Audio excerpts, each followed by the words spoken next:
Greetings and welcome to Citizenary, the platform where we speak truth to power. We are just going to go and cover this case directly. It's to do with Senator Akpoti-Uduaghan. She's to face a disciplinary panel. Recall about a week or so ago, there was a dispute going on in the Senate where she protested her having to move from her seat, and it became a massive row. It was shown on TV, and I think both sides really have a lot to answer for. This could have been dealt with, managed behind the scenes before they came onto the open session. This could have well have been resolved and discussed and appropriately, handled on both sides. So I think it's a little bit unfair to have her facing a disciplinary panel. I think discussions behind the scenes, would have sufficed, and actually, it would have shown magnanimity of the House, and also it would have made her actually be more willing to, engage more. And also, I don't actually see the need for a case, that Natasha is taking to the courts and all that. It's just making this thing looks bad.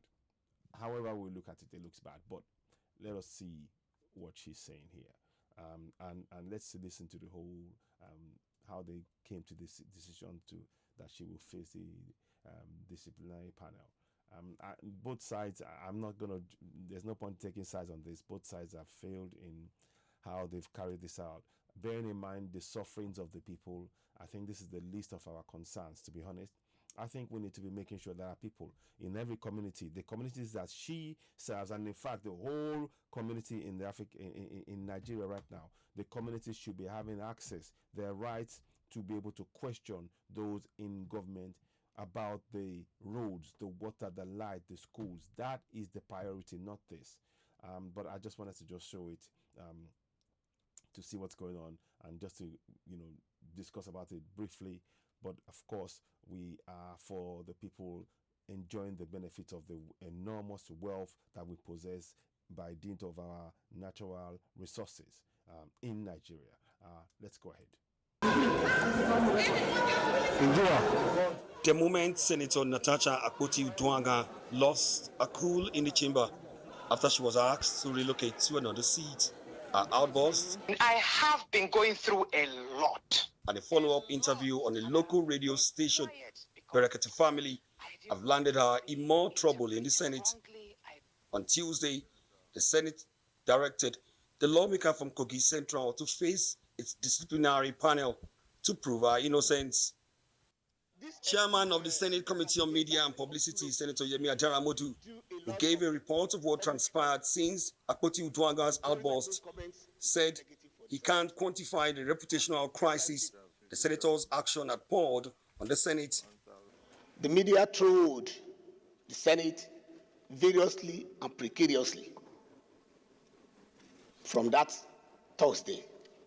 And I, as the spokesperson of the Senate, I had to go about, try to mend those broken pieces of the images and integrity of the 10th Senate, which I think should not have happened.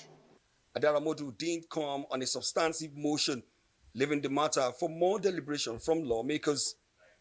Senator Jimoh Ibrahim, APC Ondo South, fired the first shot when he advised that the matter be referred to the Committee on Ethics. Any behavior, any act or omission of any senator of the Federal Republic of Nigeria that is inconsistent with the Red Book is, to the extent of its consistency, void and of no effect. But it was the Senate leader, AKPABIO, that puts the matter in proper perspective and in form of a motion his colleague Akpoti-Uduaghan to face a Senate disciplinary panel.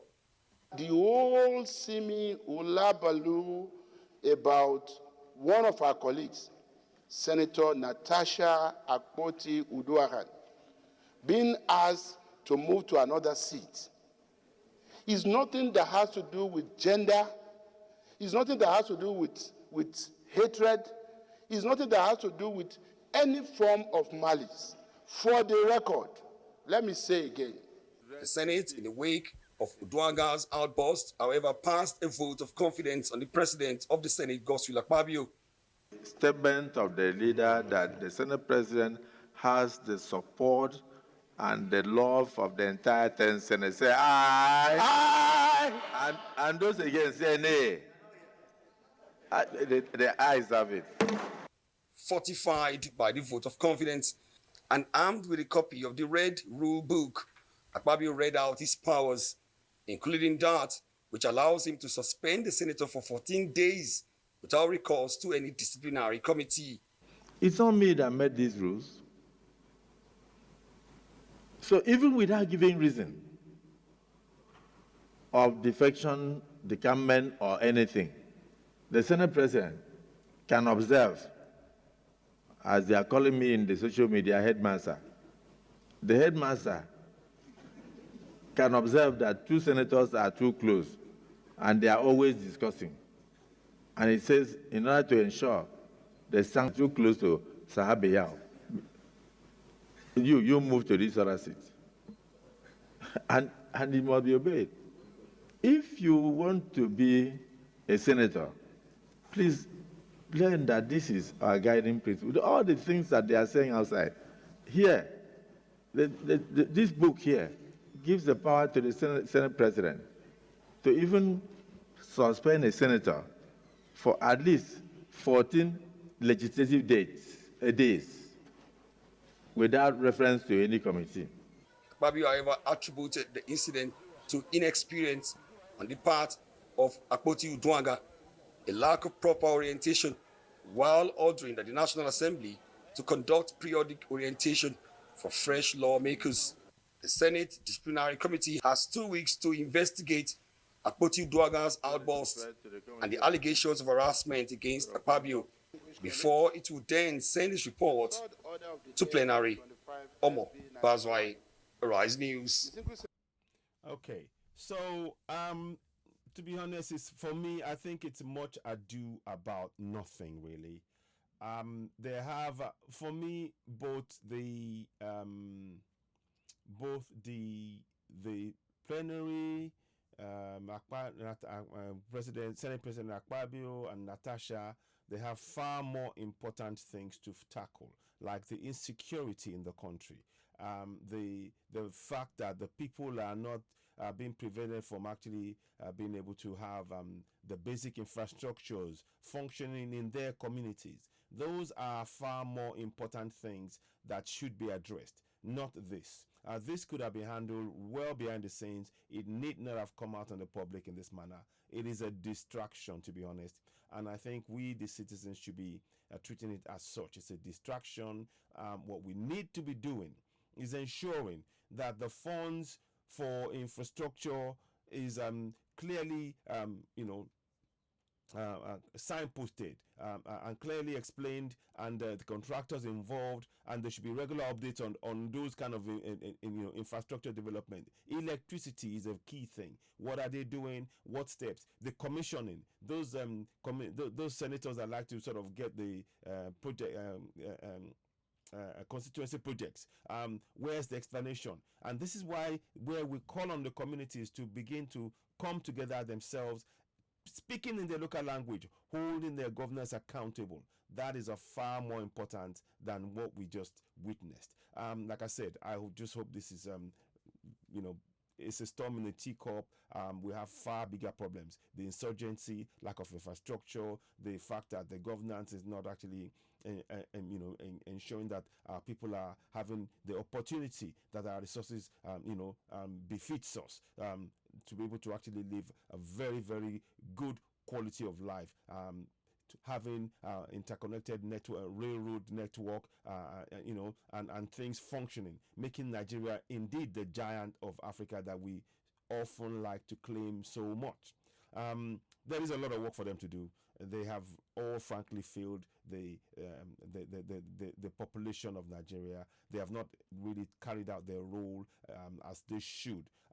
But again, I also put a lot of the blame on us, the citizens who are the sovereigns. We must, and I always I'm advocating strongly that we begin to really have all of this information and discussions in our local languages. Yes, you can have the discussion in English for ease of discussion in the plenary, but what should be happening is in those communities, you have to speak to the communities in their local language. You have to make sure that you transmit the information about the infrastructure development in their local language so that it gives them the opportunity to engage and be able to hold their governors accountable. They also need to know that they are sovereigns.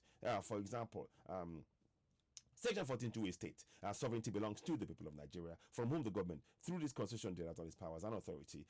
That should be in local languages. For example, in Yoruba language, it says, Ìjọba jẹ́ ti àwọn ènìyàn Nigeria láti ọ̀dọ̀ ní ìjọba nípasẹ̀ òfin gbogbo agbára àti àṣẹ rẹ̀. We need that kind of thing, and that should be in other languages, in Igbo, in Efik, in Ishan, in all the languages, because those communities don't speak English. Their mother tongue, they have to have the information in their mother tongue to be able to engage those they elect into office. Those who are elected in office are using as the fact that they can't speak English to actually oppress the citizens they are supposed to serve. And that's the real issue here. So for me, this is a storm in the teacup. What do you all think? Let's have your thoughts. Please don't forget to subscribe to Citizenary on YouTube. Go ahead. Subscribe to Citizenary. Hit notification button. And of course, give us the thumbs up. Help us reach more people. We really do appreciate your support. Thank you very much. Let's have your thoughts on this. For me, I think both sides have failed. They should keep their eye on the ball. And what's the ball? Security, infrastructure development, engaging in the communities in their local languages so that they're able to actively participate in their governance. And those local communities need to know that they have the power to hold every government official, appointed or elected, accountable for their actions in their community and in their local language. That must be the drive. There's much work to do. Let's have your thoughts on this. You are, of course, listening to Citizenary, the platform where we speak truth to power. About later on. Thank you and bye for now.